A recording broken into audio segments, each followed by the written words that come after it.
राजू के mummy papa अपने घर में एक सुंदर नेवले को पाल रखे थे। राजू हमेशा नेवले के साथ खेला करता था और नेवला भी राजू का बहुत ही अच्छा दोस्त बन गया था। राजू घर से बाहर जाता तो नेवला भी उसके साथ चला जाता था। राजू के घर के पास एक पीपल का बड़ा सा पेड़ था जिसके नीचे एक विषैला सांप रहता था। सांप बड़ा ही बदमाश था, आते जाते लोगों को काट दिया करता था। उसके काटने से लोगों के शरीर में जहर फैल जाता था और लोग मर जाते थे। और इस तरह उस सांप ने उस रास्ते पर आतंक का माहौल पैदा कर रखा था। लोगों ने राहगीरों को बचाने के लिए पेड़ पर एक तख्ती लिखकर टांग दी थी और उस तख्ती में लिखा था, कृपया सांप से सावधान रहें। आसपास के लोग सांप के डर से हाथ में डंडे लेकर जाया करते थे। एक दिन सांप चुपके से राजू के घर में घुस जाता है। रात के 11 बजे राजू अपने कमरे में सोया था और उसके मम्मी पापा दूसरे कमरे में। नेवला राजू के साथ सोया था। नेवला रात में भी हमेशा चौकन्ना रहता था। सांप राजू के कमरे में घुस जाता है और जैसे ही राजू को काटने की कोशिश करता है, नेवला सांप की गर्दन को पकड़ लेता है। दोनों में भीषण लड़ाई होती है और अंत में नेवला सांप को मार देता है। सांप का खून घर के दरवाजे से बाहर की ओर आने लगता है। राजू दरवाजा बंद करके सोया है। उसके मम्मी पापा दरवाजे के बाहर खून देखते हैं तो सोच में पड़ जाते हैं। उन्हें लगता है कि राजू को किसी ने मार दिया। वो लोग दरवाजे को पीटते हैं, लेकिन गहरी नींद में सोया राजू जग नहीं पाता। नेवला किसी तरह दरवाजे को खोलता है और बाहर आता है। राजू के मम्मी पापा मन में ये सोचते हैं कि नेवले ने ही मेरे बच्चे को मार दिया।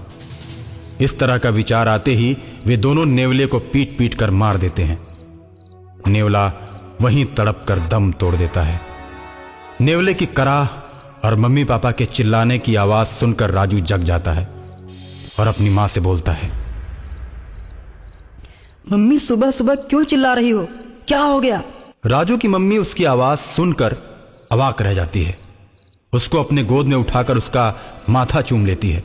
राजू के पापा भी कमरे में प्रवेश करते हैं। कमरे की लाइट ऑन करते हैं तो देखते हैं कि वहां पर सांप मरा पड़ा है और उसका खून दरवाजे के बाहर तक आया है।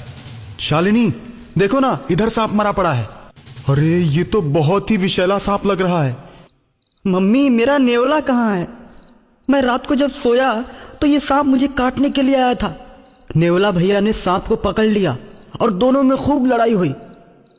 मैं तो डर की वजह से सो गया, लेकिन नेवला भैया ने सांप को मार दिया और मुझे गोद में लेकर सो गए। राजू की बात को सुनकर उसके मम्मी पापा दंग रह जाते हैं और मन में सोचते हैं कि हम लोगों ने बहुत बड़ी गलती कर दी। जिसने मेरे बच्चे की जान बचाई, हमने उसी की हत्या कर दी। और मरे हुए नेवले को देखकर राजू रोने लगता है। किसने मारा मेरे दोस्त नेवले को? किसने मारा? राजू के मम्मी पापा उसकी बातों का कोई जवाब नहीं देते और अंदर ही अंदर अपने किए पर पछताते रहते हैं। ऐसे ही कई दिन बीत जाते हैं। राजू हमेशा नेवले के बारे में सोचता रहता है। रास्ते में अक्सर ही दोस्तों से अपने नेवले के बारे में बात किया करता था। अकाल मृत्यु के चलते नेवला और सांप दोनों प्रेत आत्माएं बन जाते हैं। नेवले की आत्मा हमेशा राजू के इर्द गिर्द घूमती रहती है और एक दिन रात को राजू के पास नेवले की आत्मा प्रकट होती है और राजू से कहती है, तुम्हारे मम्मी पापा ने मुझे पीट पीट कर मार डाला। इस बात का मुझे बड़ा ही दुख है। मेरी आत्मा भटकती रहती है। सांप भी अकाल मृत्यु के चलते भूत बन गया है। वो तुम पर हमला कर सकता है, लेकिन तुम मेरे अच्छे दोस्त हो, इसलिए मैं उससे तुमको बचाने के लिए हमेशा तुम्हारे साथ ही रहता हूं। राजू नेवले की आत्मा से प्रेम करने लगता है और नेवले की बात सुनकर मम्मी पापा से रूठ जाता है। जब उसे मनाने की कोशिश वो दोनों करते हैं और तरह तरह के खिलौने राजू को लाकर देते हैं। मेरे दोस्त नेवले को तुम दोनों ने पीट पीट कर मार डाला। तुम दोनों गंदे मम्मी पापा हो। अब मैं किसी से दोस्ती नहीं करूंगा। तुम मेरे दोस्तों को भी पीट पीट कर मार डालोगे। तुम हमें अकेले देखना पसंद करते हो, मेरे दोस्तों को बिल्कुल पसंद नहीं करते, इसलिए मैं भी तुम लोगों को पसंद नहीं करूंगा। जाओ, मैं तुम लोगों से बात नहीं करता। नहीं राजू, खून देखकर हमने सोचा कि नेवले ने तुमको मार दिया। इस भूल में हमने गलती कर दी, नहीं राजू, मम्मी पापा को ऐसा नहीं बोलते। मैं भी जानता हूं कि तुम्हारे मम्मी पापा ने बचपन से मुझे अपने बच्चे की तरह रखा था। अनजाने में मैं मारा गया।